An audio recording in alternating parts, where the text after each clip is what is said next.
সেটা জাতির সামনে প্রকাশ করলেই তো হয়ে যায়। প্রকাশ করে আপনি ভোটের দিনক্ষণ ডিক্লেয়ার করতে অসুবিধাটা কোথায়? জাতির সামনে ডিক্লেয়ার করেন যে সবাই, ডক্টর ইউনূস সাহেবও তো বলেছেন যে ঐক্যমতের পরিপ্রেক্ষিতে সংস্কার হবে। তো কোথায় ঐক্যমত হয়েছে আমাদের বলেন না। আমরা তো সবাই জমা দিয়েছি, খালি বিএনপি না, প্রত্যেকটি রাজনৈতিক দল তাদের সংস্কার প্রস্তাব জমা দিয়েছে। সুতরাং কোথায় ঐক্যমত হয়েছে জাতিকে জানিয়ে দিয়ে সনদ সই করে নির্বাচনের দিকে আমরা এগিয়ে যাই।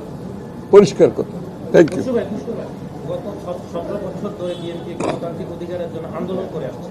গতকাল একটি রাজনৈতিক দলের নেতারা বলছেন বিএনপি নির্বাচন করছে শুধু ভোটের জন্য, ক্ষমতায় যাওয়ার জন্য।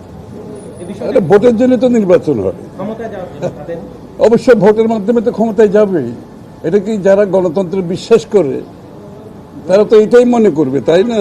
ভোট হবে, ক্ষমতায় যাবে, জনগণের নির্বাচিত সদস্যরাই নির্বাচিত হয়ে সংসদে যাবে, ক্ষমতায় যাবে। এটাই তো গণতন্ত্র। এটা বুঝতে অসুবিধা হওয়ার কোনো কারণ তো নেই। ধন্যবাদ।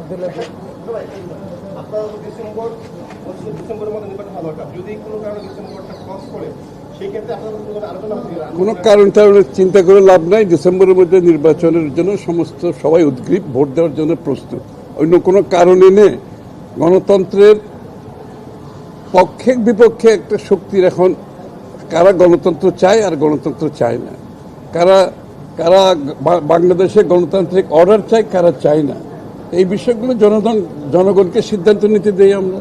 জনগণ তো বোকা না, বাংলাদেশের মানুষ, তারা তো সব কিছু ফলো করতেছে, খেয়াল করতেছে, তাই না? ধন্যবাদ।